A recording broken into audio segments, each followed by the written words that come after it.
जय हिंद दोस्तों, आज मैं आप लोगों को वास्तविक संख्या का पूरा सूत्र बता रहा हूँ जो आपको मैट्रिक की परीक्षा में रामबाण का काम करने वाला है।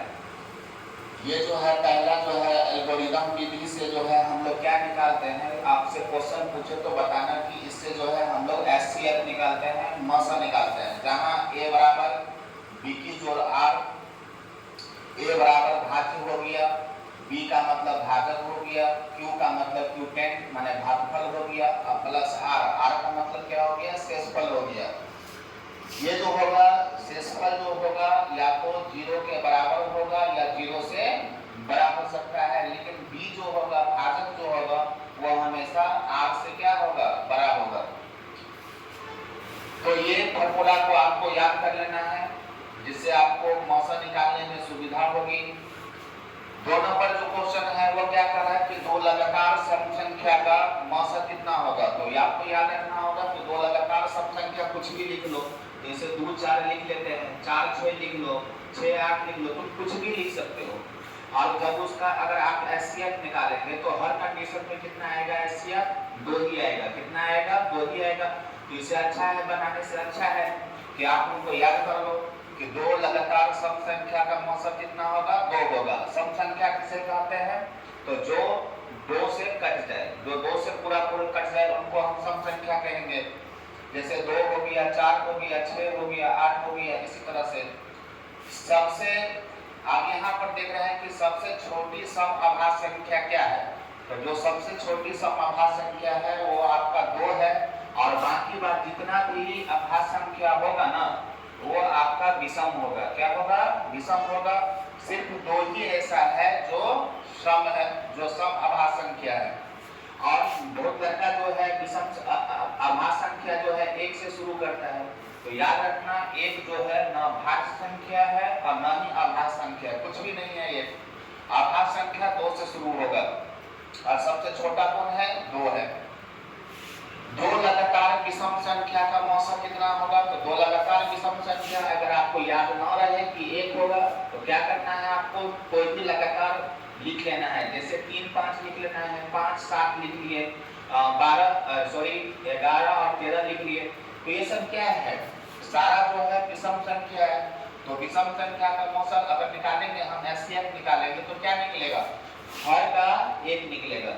हर लगातार विषम संख्या का मौसम जो है 1 निकलेगा। तो यहाँ पर आपने देख लिया, तो इससे अच्छा है कि याद कर लेंगे 2 लगातार विषम संख्या का मौसम 1 होगा।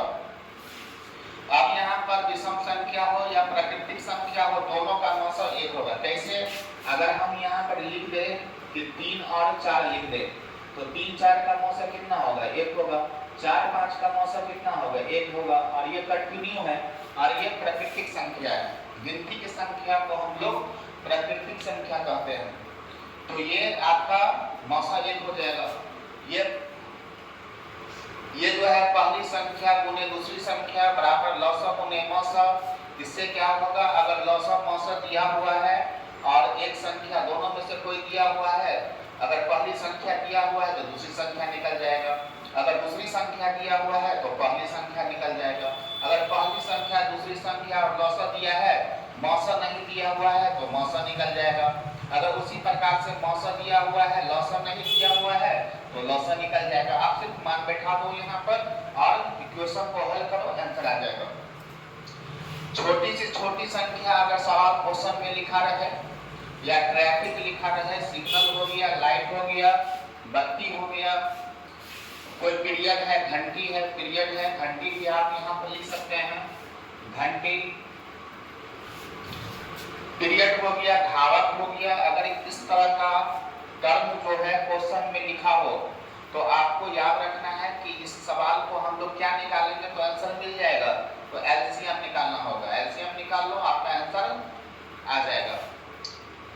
जब सवाल में बड़ी सी बड़ी संख्या लिखा रहे, अधिकतम संख्या लिखा रहे या बड़ी माप लिखा रहे या कुछ इस तरह से लिखा रहे तो समझ जाना उनका मौसा निकालना है। मौसा निकाल दो, आंसर हो जाएगा। एचसीएफ निकालने आप लोगों को आता ही होगा।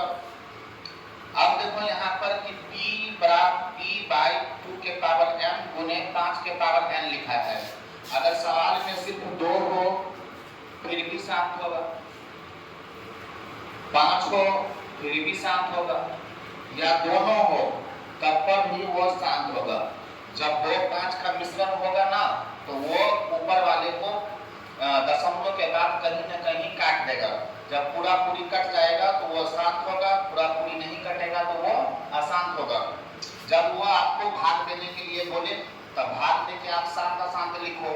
अगर नहीं बोल रहा है तो इस फार्मूला का यूज करके आप शांत अशांत लिख सकते हैं। जैसे 3/8 है तो आपको बोलेगा ये शांत है कि अशांत है, तो आपको किसको तोड़ना है, हर को तोड़ना है। तो हर को इसे तोड़ना है, 2 चौका 8, 2 दूना 4, तो उसको 2 के पावर 3 और 5 के पावर 0 लिख सकते हैं। p का मान यहाँ पर 3 है, तो ये शांत होगा कि अशांत होगा, बिल्कुल शांत होगा, क्योंकि 5 नहीं है तो 5 के पावर 0 ले लिए। लेकिन 2 5 के अलावा 3 आ जाए, 7 आ जाए, 11 आ जाए, तब वो क्या होगा, अशांत हो जाएगा।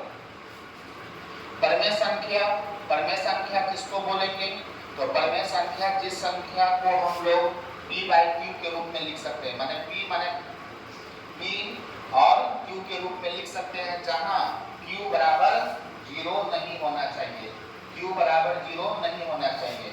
अगर हम जैसे 4 लिख दिए, नीचे पे 0 हो गया, तो p का मान तो ठीक है और q का मान यहाँ पर क्या है, 0 है, तो 0 नहीं होना चाहिए। क्यों, क्योंकि नीचा बम तो बिल्डिंग खत्म, ये इन्फिनिटी हो जाएगा, इसलिए 0 नहीं होना चाहिए। तो जैसे रूट में एक 100 लिखा हुआ है, तो भैया रूट में 100 लिखा है तो कहीं ना कहीं इसका जो है स्क्वायर रूट निकल जाएगा। तो 100 को अगर उसको देखा जाए सही तरीका से तो ये 100 नहीं लिखा हुआ है, ये 10 लिखा हुआ है। जिस तरह से रूट 4 को देख रहे हैं तो 4 नहीं है, ये क्या है, 2 है, तो उसको हम लोग 10/1 2/1 तो p/q के रूप में लिख सकते हैं। 0/1 तो p/q, 0 भी क्या है आपका परमेय संख्या है, 1 भी क्या है, परमेय है। 1/2 5 माइनस लगा सकते हैं, 3/8 सब क्या है आपका परिमेय है। और अपरिमेय क्या है आपका, कि जिस संख्या को आप p/q के रूप में नहीं लिख सकते हैं उन्हीं को हम लोग क्या कहेंगे, अपरिमेय संख्या कहेंगे। यहाँ पर भी q बराबर 0 नहीं होना चाहिए।